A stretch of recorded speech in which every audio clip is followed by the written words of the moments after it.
Hello guys, good afternoon guys. Sorry. Uh, how are you today? And kumusta ang ating mga ka-wonders, no? Medyo dark, right? Medyo dark yun guys. According to our,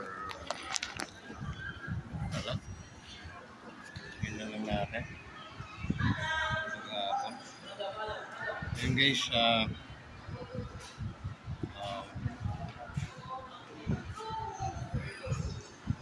panibagong araw, panibagong vlog na naman kasi guys dito sa mundo ng mga immortal. Actually guys, dito sa mundo ng mga mortal guys.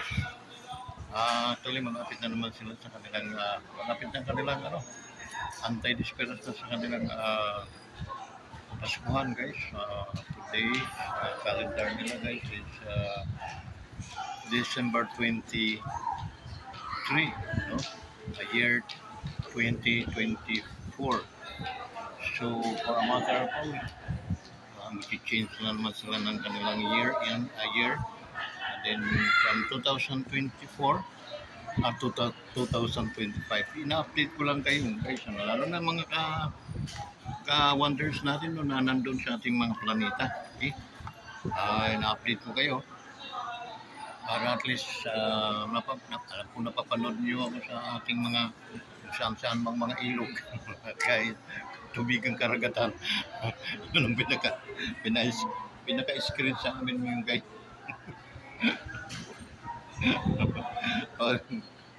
Ano naman makapanood sa atin na namin nasiraan natin ng ulo si Awan doon.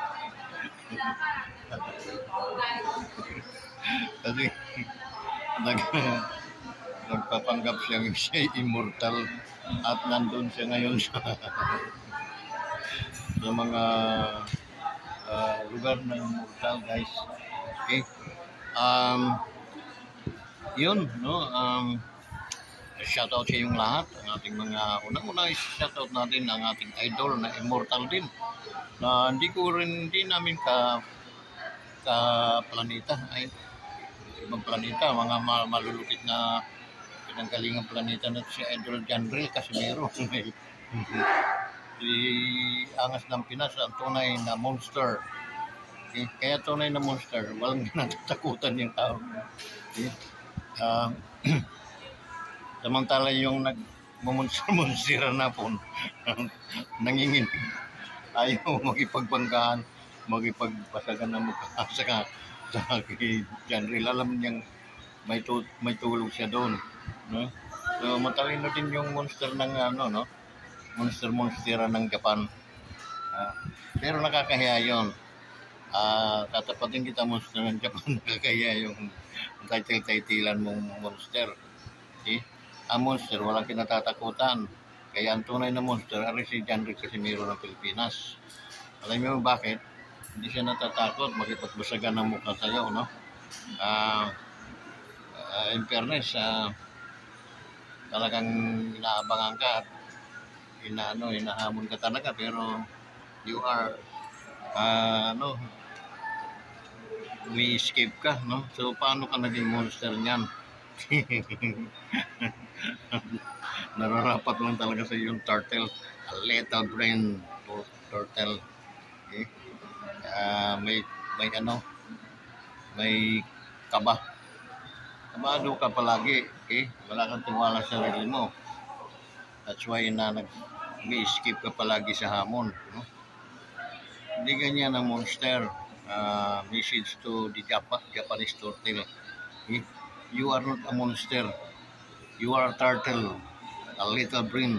Okay? Marunong matakot, kinakabahan. That's the reason why ayaw mong makipaglaban. You don't want to fight Casimiro, because Casimiro is my boy. He is the real monster. So yun, Casimiro ay yan, immortal yan, no? That's the reason why iwasan mo talaga yun. Okay? Matakot ka kay monster. Shout out sa iyo, idol, no? Balita ko may labang kang darating. Pag anuhan mo yun, no? pag handaan mo, no? Handaan mo yung darating na fights ninyo. Yun para at least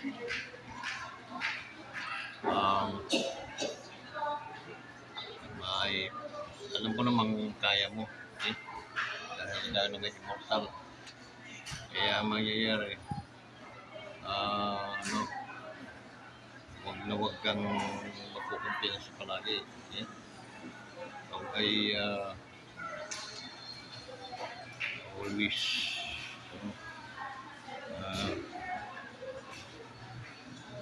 training lang, training. Okay? Kaya paano mo i-stamina mo, no? And then wag magkumpiyansa. Okay? Yun lang tayo na inyong calendars. And then kayang-kaya ni Jason yun. Yung best trainer for me, no? Kailangan nga dapat siya naka-receive ng ano ng awardee din dapat si Jason kasi best coach siya, best trainer dahil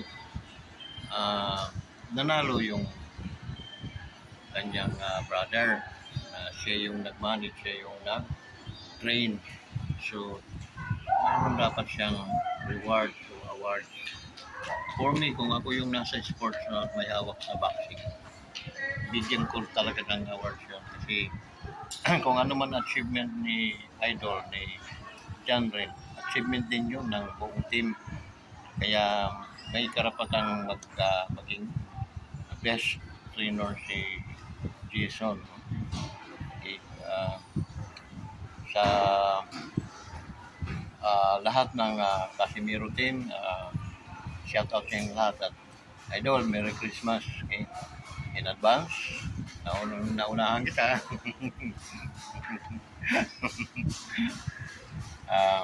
Merry Christmas sa iyo, Idol, saka sa family mo. And then I hope na yung career mo as a boxer mag-improve, and then legacy, mag-retire ka na walang talo. Yun ang wish ko for you, being your friend, your supporter, follower. Okay. Ano yun ang aking pinaka the best na may ano sa'yo, may aambag sa'yo. Okay? So, yun ang pinakapamasko kong handog sa'yo. Ikaw naman, Idol, kung ano naman ang pamasko may handog mo sa akin, open arms ako, tatanggapin ko yun. Nang walang pag-alinlangan, basta nanggaling sa Casimiro at lalo na tanggaling sa iyo, Idol. So, mag-message ka lang sa akin kung gusto mong isin ko yung aking chikas. So, Idol, yung chikas ko, wala akong access talaga, Idol, sa doon na lang sa access sa mo, baka mapahamak pa yung chikas ko. Okay. So, just in case meron kang maibigay na pamasko sa iyong calendars, okay? Ito nasa messenger, Vicente Velarde yung messenger ko, okay? And then my GCash number is 0946-093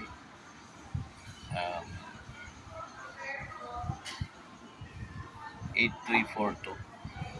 Yan ang GCash number ko. So, mga pamasko na galing sa iyong heart, sa iyong calendar, sa iyong prayer man, maluwag kong tatanggapin na ito. Okay? Maraming salamat sa iyo at ingat ka palagi at ang team Casimiro. So, ano pa guys, kay si Idol Team, no? Idol Team, um, tuwang-tuwa ko idol na nakarating at nakita tayo. For matter of mga ilang years na kung longing na makita ka, makausap ka. I attempt to go to your house for a matter of 2 to 3 times. And then, bukod nun, napunta pa ako sa Big Bus para maaaring mo mataibigan ka. But sad to say, nung dito lang sa mall, yun, talagang ang bait ng Lord para sa taong ito. Nakita ko yung aming idol, si Tim, taga Bagong Bayan yun, no? Bagong Bayan siya. Mga kapamilya din siya ni Sword family nila Jabber Sniper sa Bukana.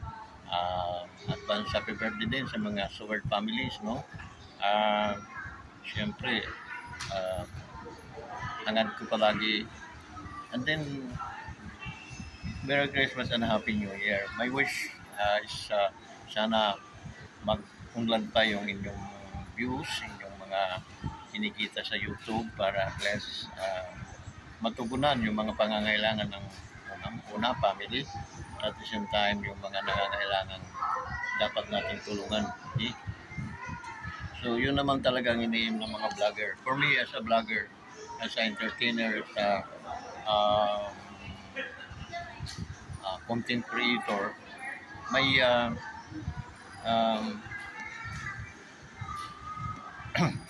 yung aking yung akin talagang ding layunin, yung makapamigay tayo guys sa mga naghihirap, sa mga nangangailangan, lalo na itong Kapaskuhan. Pero sad to say, hindi tayo umabot, no? Hindi tayo naka 1,000 subscriber. Bagay, yung mga kaibigan, parang pamasko na rin lang, mga hindi pa nag-subscribe sa ating YouTube channel. Please subscribe to our YouTube channel guys, and then panoorin po ninyo yung i-likes po ninyo yung mga video natin, and then i-share para marami pong makapanood. At the same time, mag-likes, mag-likes po, and then mag-comment po kayo para alam po kung saan nakakaabot na lugar itong ating mga videos. So yun po ang ating sa inyo, dahil we are aiming to na ma-monetize tayo, and after that, pag na-monetize tayo, start na doon yung ating earnings. At the same time, kahit pa paano makakasahod tayo at support na tayo doon sa mga nangangailangan. Makikita mo, first vlog ko sa paghanap ng mga nangangailangan, ibibideo ko talaga kahit mambawal. Ibibideo ko yung first week, ganun na nag-aabot tayo ng mga pangangailangan. Okay? Wala tayong pipiliin, wala tayong sasantuin, basta nangangailangan. Basta pasok doon sa ating hinahanap na talagang hirap na hirap. Kapag nagkapang, wala silang mapagkunan. Yun po yung ating paghahanapin at bigyan ng mga kaukulang pangangailangan, suportahan, hanggang kung ano man ang ating makakaya bilang yung vlogger, no? So shout out din sa ating men and women in uniform, sa ating mga proud na mga AFP, men and women in uniform. Advance Merry Christmas to all of you guys. And then hoping na ma-save kayo, no? Ligtas kayo sa lahat ng oras, sa lahat ng panahon, sa lahat ng araw, sa lahat ng taon. You are safe kayong lahat. Okay? So, sino pa? Sa ating mga kapulisan din, ano? Men and women, mga kapulisan natin, deserving kayong tawaging bayani dahil kayo naman ay patuloy na nag-maintain ng ating peace and order. Okay? So maraming salamat inyo mga guys, no? Lalo na sa support niyo sa ating YouTube channel. Sa dami ng kapulisan, nasa 100,000 to 200,000 ating mga police. Kung kayo sana ay natsambahan niyo yung aking video, lalo na itong video ito, ay makurot man lang ang inyong mga damdamin para kayo ay makapag-subscribe sa Wanderers Motovlog TV.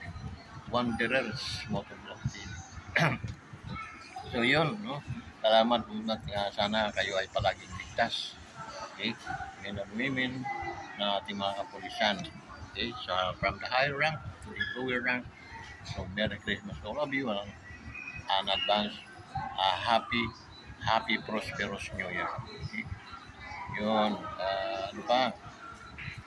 Sa ating mga OFW, sila yung bida-bida dito actually, dito sa ating Wanderers.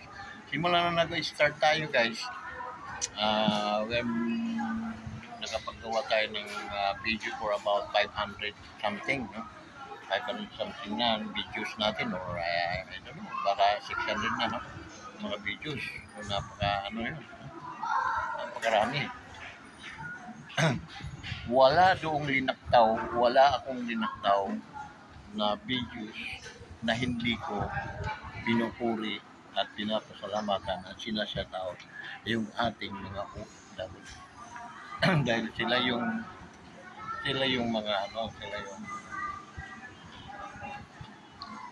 yung mga bayani. Alam niyo yung pinaliwanag ko na nung una kung bakit sila naging bayani. Kasi sila yung mga living heroes that save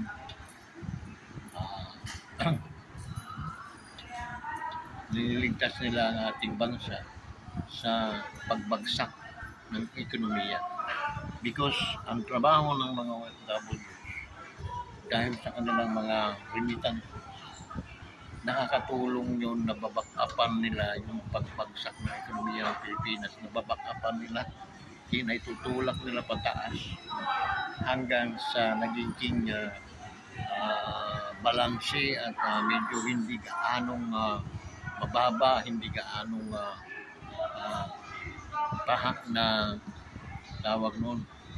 napapahamak ang bansa, no? Dahil mayroong nagbabackup ng mga OFW. That's the reason why napaka-importante po talaga nito.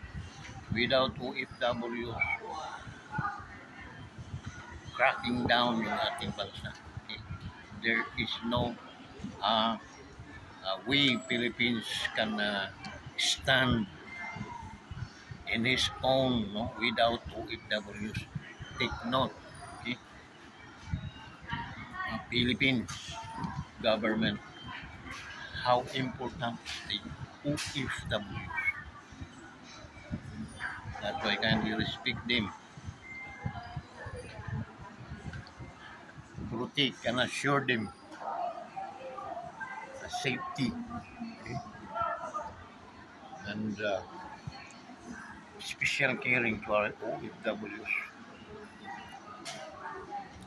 working beyond their families, their loved ones, in order to back up yung pagbagsak ng ating ekonomiya. Okay? So, huwag niyong bastusin, huwag niyong saktan, bagkus galang sila dahil sila yung mga living heroes. Without OFWs, bagsak ang Pinoy. Okay? Gutom kasi wala na magtitiwala. Kaya ganun, importante. Kaya mga OFW, may pagmalaki ninyo yan. Kasi you are a living heroes. Okay? So hindi yun kayo binubula, hindi kayo pinapasakay, but it is the reality. Real talk lang tayo kung gaano kayo kahalaga, ka-importante sa ating bansa. Hindi po ako magsisinungaling at hindi po ako magsasalita na ikakasama dahil totoo po yun.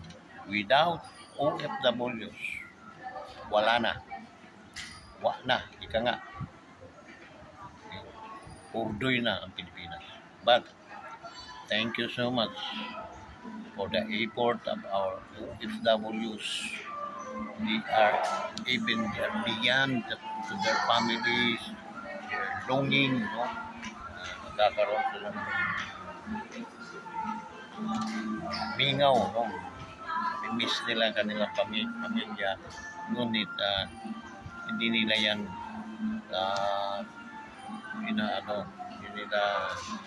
dinidibdib it because they wanted to earn and they wanted to help.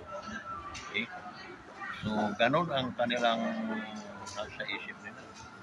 They wanted to earn because napakahirap ng trabaho sa Pilipinas. Okay? Ibig ng kapalit ay yung kanilang kabila ding mga bahay nasa okay na. Pero wala silang magagawa. That's the reason why irespeto sila. Galang sila. Bigyan naman sila ng gobyerno ng atensyon. Okay? Bigyan sila ng special attention because they are our heroes. They are our living heroes. That's it. Okay? Period. Kung mayroon mang makikipag-debate, debate tayo kung gusto nyo. Okay? But it is real. It is a reality. Legit. Okay? So, be proud. OFWs, hindi kayo basta-basta. Okay?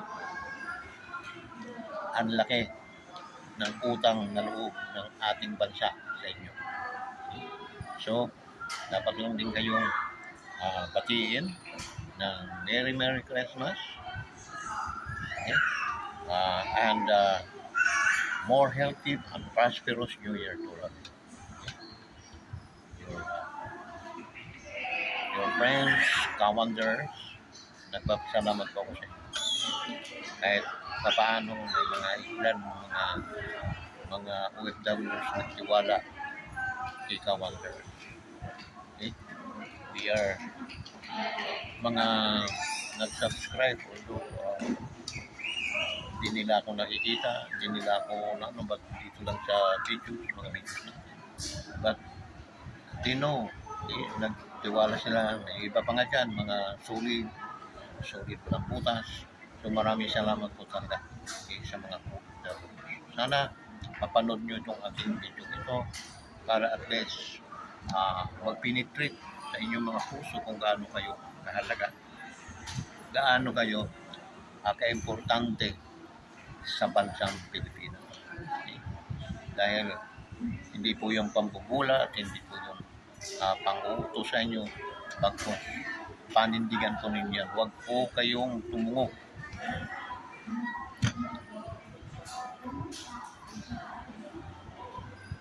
Taas na po kayo.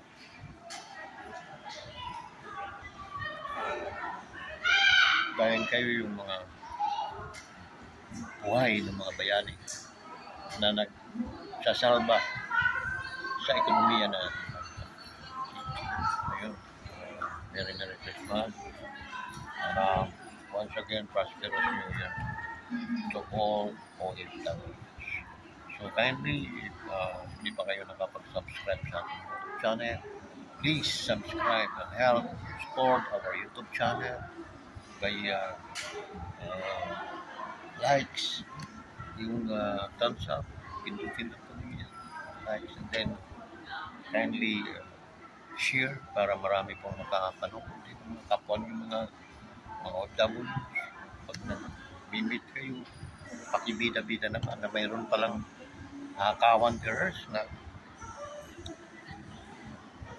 talagang pinaliwanag niya gaano tayo kahalaga ng mga OFW.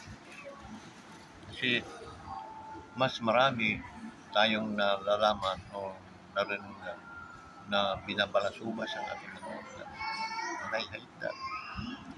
I don't like that. But kasi ikaw nga ang isang bayani, isang napakalagang tao. Okay? What life katulad sa ating former President Juan Rodrigo Duterte. He suffered a lot today because instead na gantihan siya doon sa mga nagawa niyang kabutihan sa ating bansa, yung ibinuhos niyang sa loob ng 6 na taon, ibinuhos niyang kanyang sarili para bumangon ang Pilipinas, mawala ang mga kriminal, mabawasan. Ito, after his pagkatapos ng kanyang termino, ito inuusig ni Martin Romualdez, ni Tambaloslos. Okay. So, ganun. Kasi yun lang ang promotor ng para ang ngalan niya, nakakalusot siya sa mga tao. Okay. Nakita pa kami survey na mataas ang survey, no? Tinalo pa niya si Vice. Panguutok na lang ginagawa nila sa mga Pilipino. Yan din, nagpapalusot ng mga pera na gobyerno para kunwari pamigay na nanggaling sa kanila. Okay? Pero por Diyos sa Santo, hindi yun mga galing sa bulsa nila, galing yun sa pawis ng ating mga manggagawa. Okay? Pero walang mga taong naghahabol doon. Puro mga kakampi. It's because of money. Walang umuupo. Even the senators, no? May ibang senador. Nadadaya sila. Senador na yun. How much more itong mga taong maliliit? Hindi tayo madadaya. Okay. Ang akala nila sa mga Pilipino, mga bubo na lang talaga. Pero for me, sila yung mga bubo. Sila yung mga tunay na mga bubo, kampong ng demonyo. Okay? Dahil hindi na sila naawa sa magiging future ng ating bansa. Pag ito'y nadrinan ng pera, dahil ang pera, sinisip-sip para mga lintaan din, pinamimigay ng walang kaparanakan. Sa pamimigay naman nila ng pera, ando na kanilang mga mukha na ang kakapal, no? Na akala nila, pera nila mismo yung pinamimigay. Saan ba naman sila kuha ng pera? So yun, nakakaano dito, yun na nangyayari sa ating bansa ngayon. Nakakainis. Ngunit kung magpapakainis naman tayo, anong magagawa natin? Wala. So, ganun ka-simple. So sana, mag-celebrate tayo ng masaya sa pagpalit ng bagong taon. At panalangin natin na kumilos ang kapangyarihan ng Diyos para at least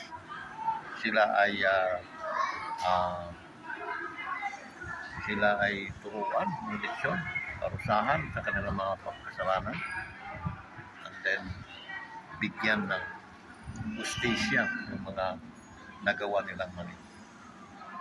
So, yun lang, at maraming salamat po sa inyong lahat. I'm addressing to our OFWs. Tama po yung aking mga sinabi. Mga nabanggit po sa aking bibig, tama po yun. Ganun po kayo ka-importante. Huwag po kayong tumungo. Pagpus kayo ay tumingala dahil hindi po kayo nakakahiya. Kayo po ay mga tunay na bayani sa ating bansa. Nandito na lang guys. At maraming salamat sa mga patuloy na nagtitiwala, patuloy na naniniwala sa ating YouTube channel. 4.